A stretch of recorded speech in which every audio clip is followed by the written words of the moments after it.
Should we tell them what kind of tea we're drinking today? I think so, because we're actually both drinking tea. Usually I'm drinking coffee. Yeah. So now we're on par. We're on par with the episode. Actually, this episode is like tea and coffee readings because we could have done our regular. Oh, that's okay. My little head probably shouldn't have too much caffeine. I forget. It's peaches and cream, Sloan. I think it's a French tea. Oh yeah, there's a thing on it. Sloan, peaches and cream. Oh, the little elephant breathing. I think I need to preface the entire episode. I think I'm getting sick. I think you're getting sick also. I don't know if to you my voice sounds weird, but in my ears, I sound a little bit nasally today. Everybody's getting sick right now. I think it's it's the weather because it's like starts to get warm, so you go without a coat on, and then you get a cold because or it's like the rain. It's the too much drastic fluctuation in the weather. Like literally a couple weeks ago, it was 20 degrees one day, and the next day it snowed. That's not normal. For us it is, but that's not normal. It shouldn't be happening. So everybody's sick. So, okay. If I sound a little sexy raspy today. I sound like I had 10 packs of cigarettes. 10 packs a day. That's why. I might be getting sick. Yeah. Have you ever looked into your cup of tea or coffee and saw some weird little shapes? Maybe you've wondered what all those spots and swirls mean. Perhaps you've always been interested in the art of tea and coffee reading. Welcome to Tea, Tales, and Talks, where we talk about spooky things, drinks, and tea, and try not to get too scared. I'm Sarah, I'll be your host. And I'm Mackenzie, I'll be your co-host. For these strange and occasionally unsettling tales. This episode, we're diving into the tea, literally, of tasseography. So pour yourself a cup and let's get into it. So, tasseography or tasseomancy, not unlike what you may have seen in Harry Potter. Tasseomancy is a form of divination that uses tea leaves or coffee grounds to interpret various meanings and messages that have to do with a person and their life. That's what it is in the simplest terms, but there's so much more that goes into it. As is all of the divination practices, there's a lot more that goes into it. Coffee readings, which are closely linked, aka caffeomancy, is the same concept, but with reading coffee sediment. Yeah. Yes. I have French presses. I know what they're talking about. You get a little bit of the... My French press broke. Did it? Like a couple years The glass? ago. Oh. No, it like... I don't know, the bottom part or something came off, and then the I don't know, it just wasn't working. The mesh. Follow me, if you will. Divination, in some form or another, has been around as long as humans have existed. Tea and coffee readings is one of the more readily accessible methods, but you have to know how to read for any of it to make sense. Okay, first let's take it back to as close to the beginning as we can find. So tea and coffee readings started as early as 618 to 907 AD. Okay. During the Tang dynasty, it originated in ancient China and grew when merchants began transporting tea throughout Europe. Now, I do have a sneaking suspicion that in ancient China and other parts of Asia, tea reading was probably around long before trading began. But you know, the Europeans like to kind of claim things as their own. Assimilate. Now, it's thought that coffee reading came about around the 15th century and really dispersed during the Ottoman Empire, beginning in the Middle East and spreading to various places where the Ottomans took control. This took place mostly in the eastern and southeastern countries of Europe, including and even as far as some parts of Austria and Italy. So their rule was incredibly widespread and lasted about 600 years up until the early 1900s in some parts, which is really insane. So my family is from the Balkan regions, so we were under the Ottoman Empire for 600 years. But I didn't know that it was like literally until like the 20s or something that we stopped being under the Ottoman Empire. So you gained your independence, or you're just under a different... No, it was just under a different, it was under a different thing. But it's not like the Ottoman Empire, I always thought was like some ancient thing that happened like... Existed and then passed. 1,000 years ago. But no, it's like 100 years ago it existed. So kind of interesting. It's also crazy. It's 20 years ago. Not 20 years ago. 100 years ago. 1920 was like 100 years ago. So we're crazy. So obviously being under the rule of a particular group of people, you start to adopt a lot of their culture as your own.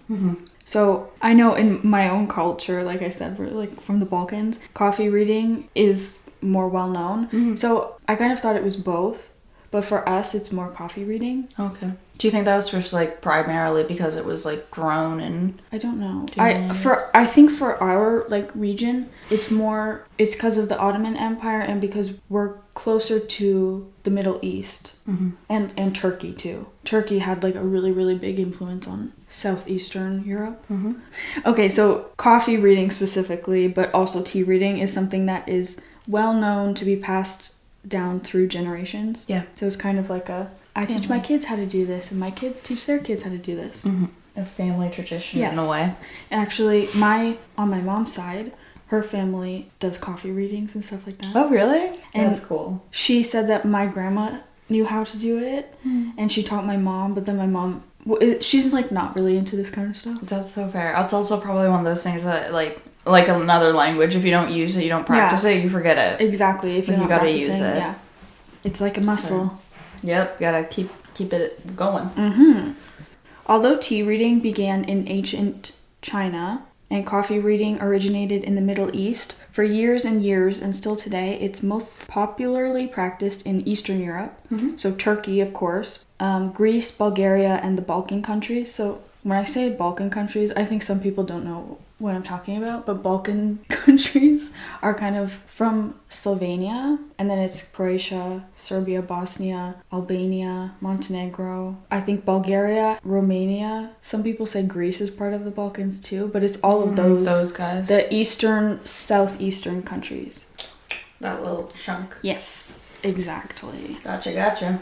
Which is kind of interesting because this is just like a thought that I had right now because, you know, like in England, in Great Britain in general, like tea is their, like they claimed tea. They colonized tea too. My English grandmother, like trained her children specifically how to make English tea. And like if they did it wrong, she would know.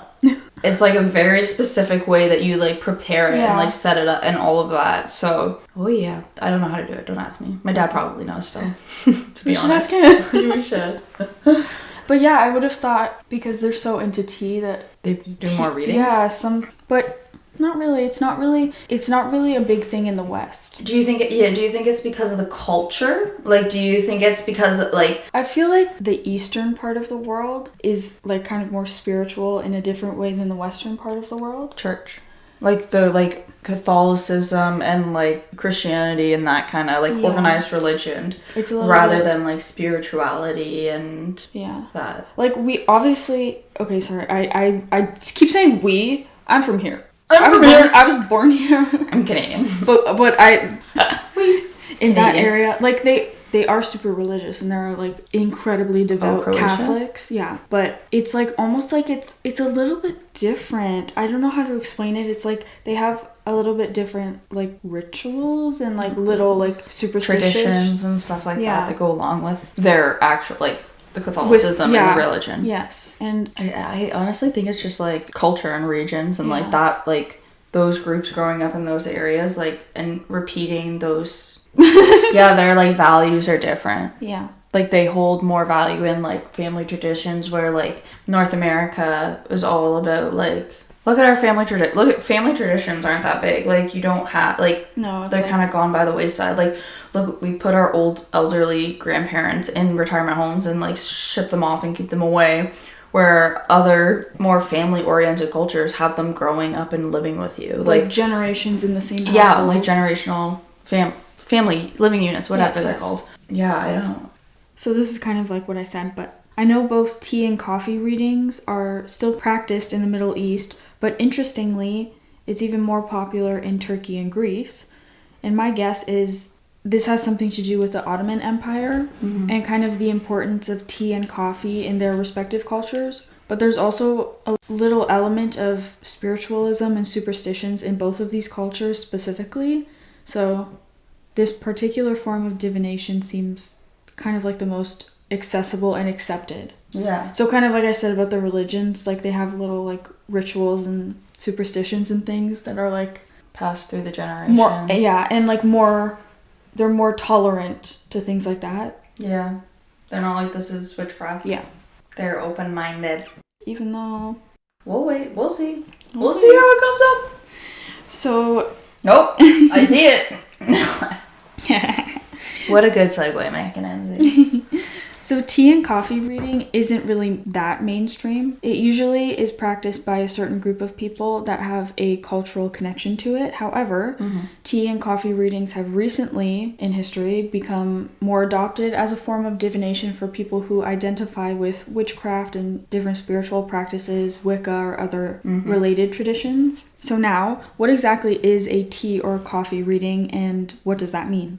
So tea or coffee reading is the act of using tea leaves or coffee grounds to read energy. Okay, I have to say this also because this is important to me. I don't subscribe to the idea that people can tell the future 100% because nothing is set in stone, and every single thing you do or every decision you make can alter your path, even if it's like I chose to go left instead of right. Yeah. I think everything influences that. I do believe that psychics and readers can read the energy of you and the path that you're on and make kind of an educated inference based on your life and based on those energies. I've said before, I believe in everything, and I really do. But I think it's also important to understand basic principles of the universe before delving into things like this. I saw a while ago that there was a lady on the news. This lady on the news gave $50,000 to a psychic for love spells or something like that, and basically she was scammed. So that's a lot of money to spend on a love potion. And it wasn't just one, it was like a bunch. Multiple times. She just kept going, and now she wants her money back because it didn't work. Well, right? That's hard. Okay, so my whole point is that you always need to exercise caution when dealing with divination specifically, because if you don't know what you're tapping into, it's very easy to read or interpret things incorrectly. So or mess with things. Yeah. Don't open doors if you don't know how to close them. What a wonderful way to put that. That's our word of caution. Okay, so like I had said before, often these abilities are taught by older generations, usually in the areas where this is a cultural association. Turkey and coffee readings, they kind of go hand in hand. But it is becoming increasingly more common to be self-taught in these abilities. I also know there are some individuals that intuitively know how to read, so it kind of comes to them naturally, but this is not common, so don't feel bad about having to actually learn and put effort into it. Yes. Read it. When I first Googled tasseomancy, a lot came up about like how to actually do it, and I don't think it's going to be as easy as following a step-by-step tutorial. No. But I am intrigued to understand like how you can interpret it and how they go about interpreting it, like what they look for. I think it's really cool to have just like a general, almost like a basic understanding of it, but it takes practice and like years of actually like actively doing it to be a reader or to be able to accurately understand what it's saying and everything, and to share that with somebody too. Yeah. You don't want to share the wrong information because it could send them on a spiral. Yeah, that's true too. So that's kind of why we gave that caution too. Not everything is set in stone. Okay, so now you may be asking, how do I do a tea reading? Yeah. Well, we will tell you. Yes. So I read a cute little article from Refinery 29 that I thought actually did a really good job of explaining the whole process of tea readings. Sweet. So when doing any kind of meditation, ritual, divination session, or connecting with spirits or otherwise opening yourself up to the realm of energies, it's extremely important to have the right mindset and atmosphere. When you read about rituals or practices, one of the first things that they will always tell you is to take a deep breath. Why don't we do that right now? Okay. We take a deep breath in and out. I did not take a deep enough breath. That was a surface breath. Hold on. Oh my gosh. Okay, I got it. I got it. There it is. It hit that time. I did it. Great reminder to take a breath and breathe a little bit. I know I need to be reminded often. Okay, so the tricky thing about connecting to, I'll call it the realm of energies, is that you never really know what you're opening yourself up to. Good, bad, ugly, everything. Everything. You don't really get to choose. When you put out that kind of line of communication, you have to be good at discerning what comes through Because anything could come through. Of course, when you are being mindful and careful and protecting yourself properly, that's always helpful. The truth is, if you don't know what you're doing, you can unintentionally or unknowingly let something negative in. So I know from personal experience, my divination tool of choice is usually tarot cards. Mm-hmm. If you know me, if you know, you know. Basically, if you have a negative mindset going into it, you're gonna attract something negative. Mm-hmm. That basically means if you approach these things with a cloudy head or feeling sad or depressed or feeling like really desperate for answers or even like feeling hopeless or feeling angry or feeling irritated, mm-hmm. it kind of clouds the connection to God or universe or spirit, whatever mm-hmm. you want to call it. I'm like really depressed and I did like a reading for myself. Mm-hmm. And I like felt it in my body that it was like, okay, I'm in like a negative headspace. Yeah. So me asking for like answers or like asking for something, I was like putting it out there to anything. I wasn't like, okay, I'm just asking like, let's see, spirit guides. I'm just asking my angels. I'm asking the high vibrational beings. I'm asking God. Like, no, I was like kind of opening myself up to everything. And like, that's really, you have to be careful. Mm-hmm. This I might not keep in, but like, and I think a lot of people do not think about it that way. Or Or go into it with that mindset either. Yeah. A lot of people are like, well, I need answers. Let me just go. Yeah. Okay, so that whole thing was about it's important to go into it with a clear mind and an open heart, mm-hmm. and to create a serene, relaxing environment for yourself. Okay, so these are kind of the steps that the Refinery 29 was telling us how to do a reading. Set your intention for what you wish to know and the purpose of why you're doing this. I think it can help to create a clear intention for the whole process than kind of going all loosey-goosey. Okay, wait. I have a question that may be stupid, but somebody in our audience may also be wondering this. Okay, so we're doing a tea or coffee reading. Yes. Do we have the coffee that's been poured in front of us and then we are thinking about it, or is it before it gets poured? Do you think it matters? So before you have to chug it to get to the bottom. Well, I'll get into it. Okay. There's like a couple steps of the process of it. Getting ahead. But like setting your intentions is usually good before you even like pour it. Before you even brew the pot. Yeah. Before you boil the water. Before you get up in the day, set your intentions. like honestly, like get into a positive mindset. Yeah. It'll help. It'll make the day better. Yeah. That too. I'll get into the process of it. Okay. It comes up? Okay. Yes. But good question. Not stupid at all.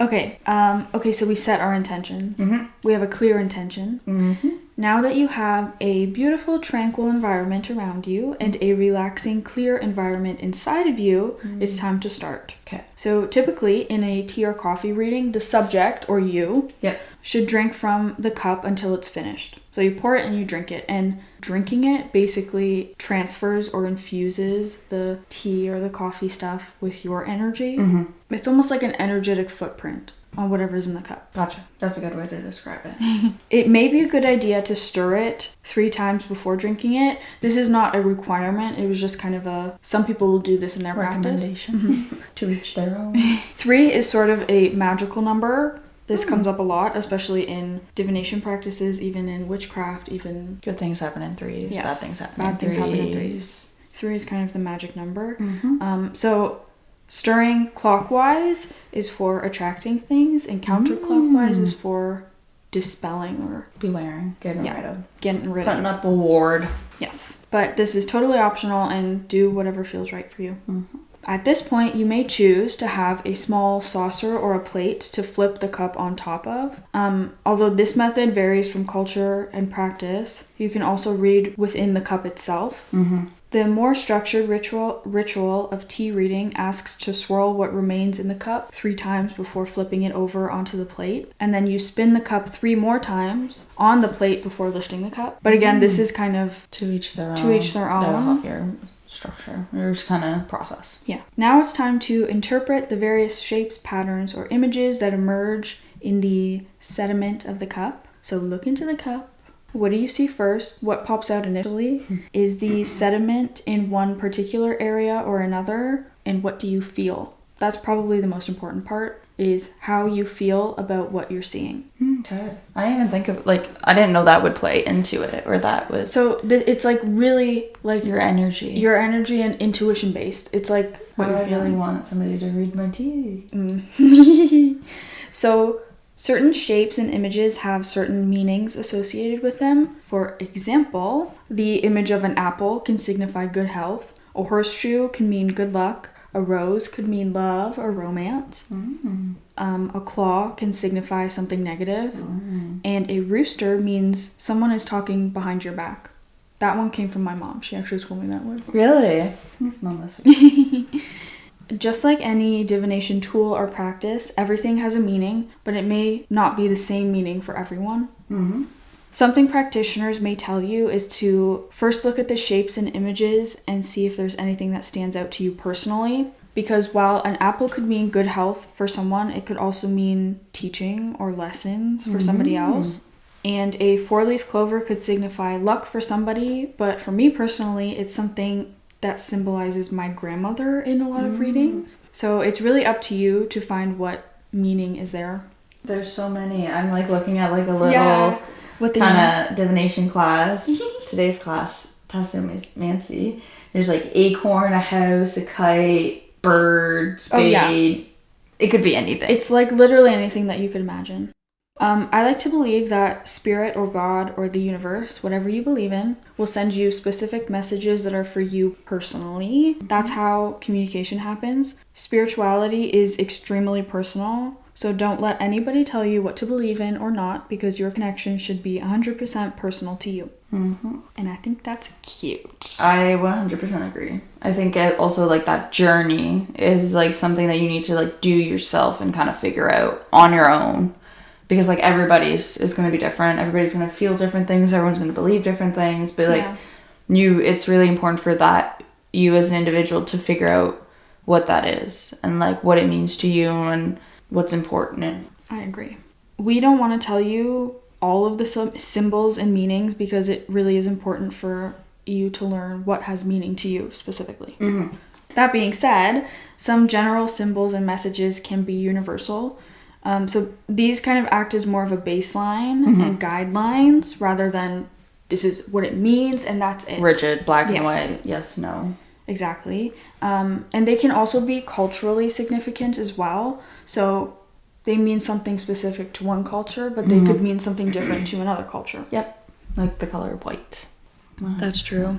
Okay, so some of the most common and universally understood symbols are a heart. Can mean love, affection, romance, emotional connections, and can usually signify harmony and deep relationships. Pretty basic.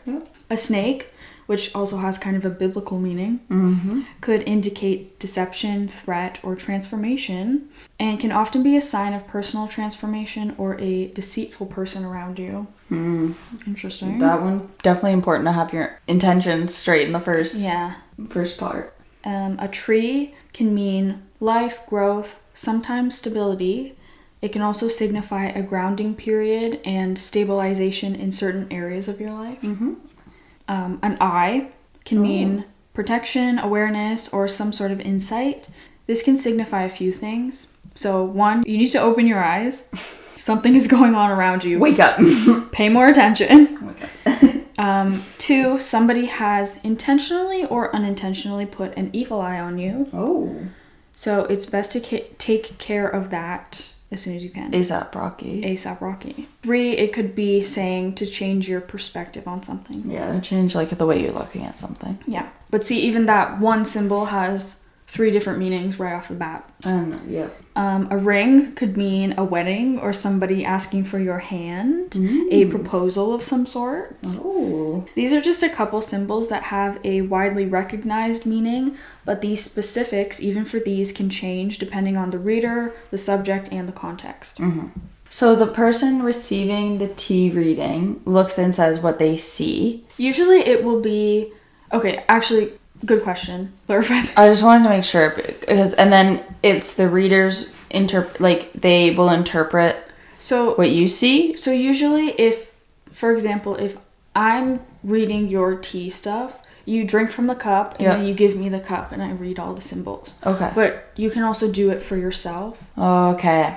So that's kind of... Gotcha. So that's why I said the subject or you. So like if you're the reader, you could be reading for someone else or you can be reading for yourself. Gotcha. Yeah. I got a little confused. It's okay. It's confusing. I just want to know who should be reading what. Do I have to read? Do I need to read? Do I tell you what I see? Because I might not be seeing what you see. And that's also, I was like, if I see, like, if I'm being read and I see a ring, but you interpret it as an eye. Yeah. But that's actually kind of a good point. Like, if you're both trying to read the same thing, but, like, see, it could mean something different for you than the interpretation for me. is completely... Yeah, and then you're kind of... Intuition needs to start playing into it. But I think that as a reader, a good thing for you to practice is asking the subject or person you're reading for, does this have meaning to you? Mm-hmm. Instead of inserting your personal, like, this symbolizes this for me. Okay, but it could mean something completely specific different. to you. Like an anchor. Yeah, exactly. Like a clover. Yeah. An anchor, a clover. Something specific to you. Yep. The placement of symbols can also play a role in the messages, which is kind of cool. I'm sure you've seen a tea reading cup at some point in your life. It's kind of that there's a bunch of lines and symbols on the inside of the cup, and then the little plate that comes with it has a bunch of sections, kind of. All of those sections have meanings as well. So this brings even more context to the symbols that you see. I will say that you don't need this cup specifically to do destiny. To do readings. They're like $45-$50. You can just use a cup, whatever cup you have. This one's $130. Okay. Etsy, settle yourself down. No, thank you. I think we're doing witchcraft on a budget. Just use your own cup. DIY. Go to a pottery store and paint yourself. That would actually be really fun. You want to do that? Should we do that?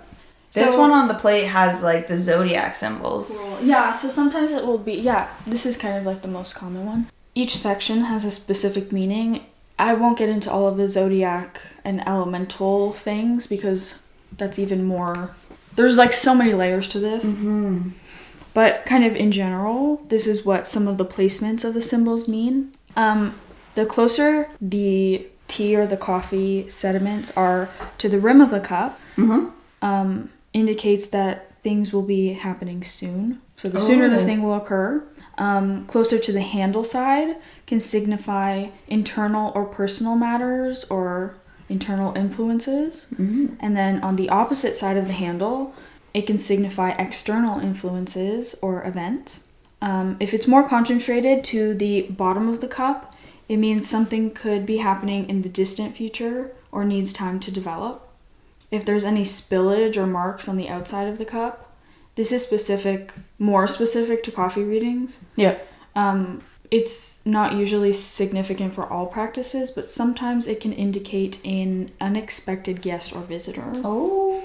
Again, I'll just say as a reminder, and this is very general, the same goes for the placements as with the symbols. It's up to the interpreter to determine what this means, and it can vary from person to person.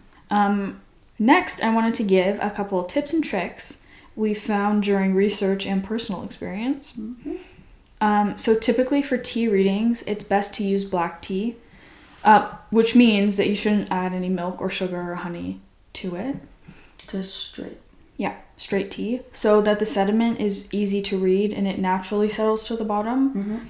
Mm-hmm. And whether the tea is green tea or black tea or white tea, it really shouldn't matter. It can be any tea. Tea leaves. Yes. Just, I would suggest against adding anything to it, because it could also make it I was just clump thinking, or whatever.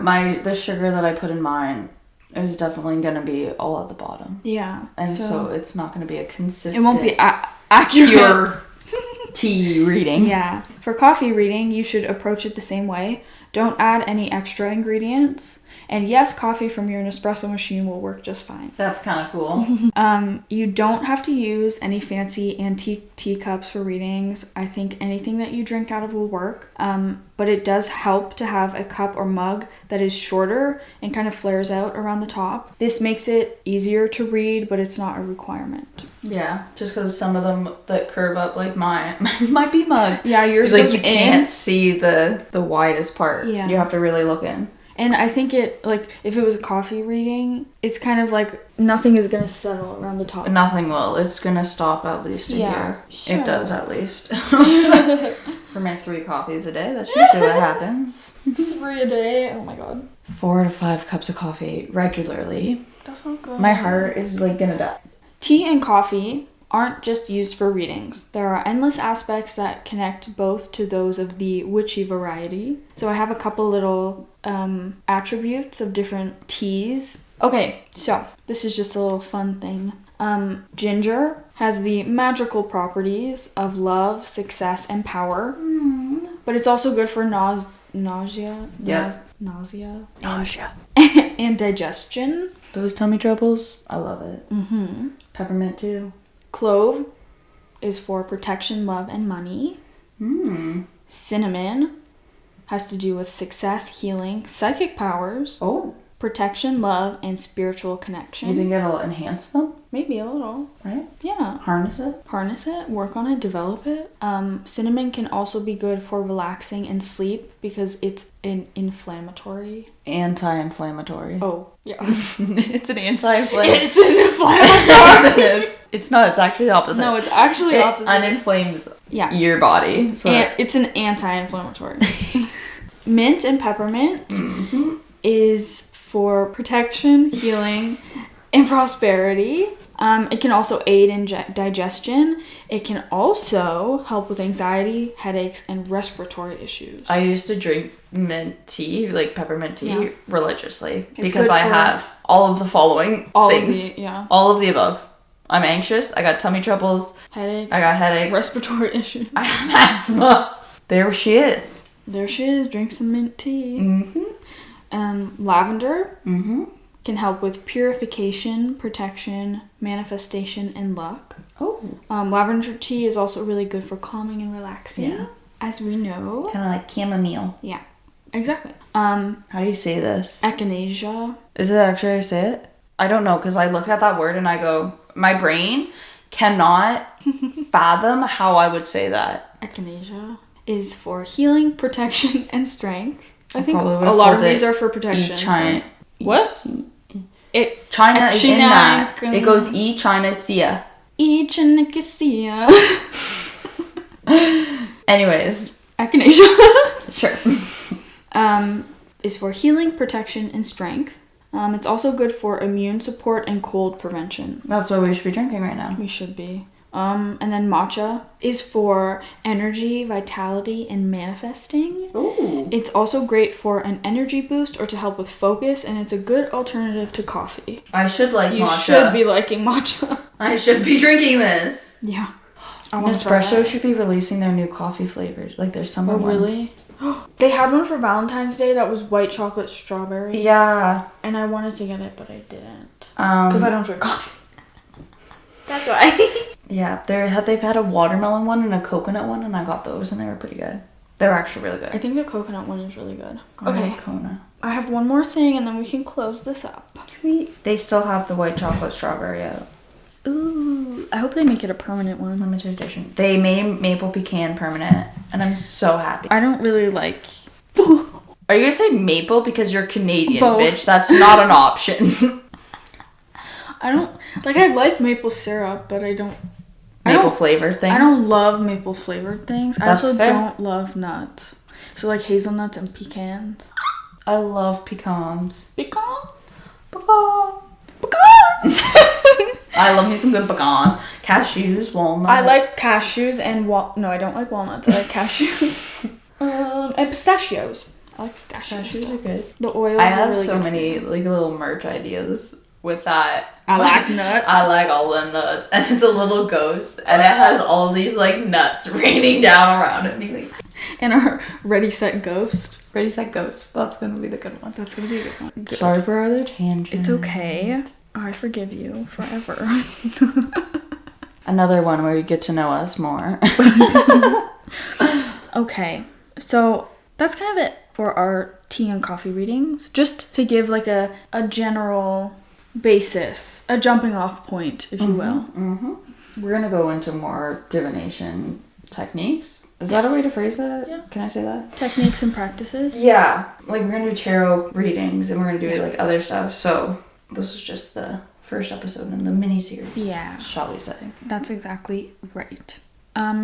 Let us know if you have any other tips or tricks or comments about tea or coffee readings.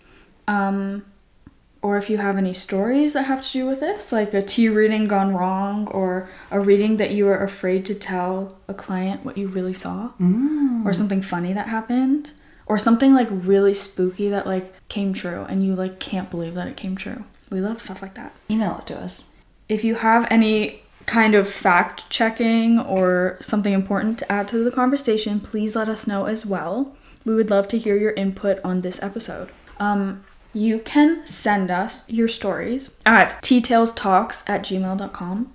So it's teatalestalks, no periods, no and, no other characters.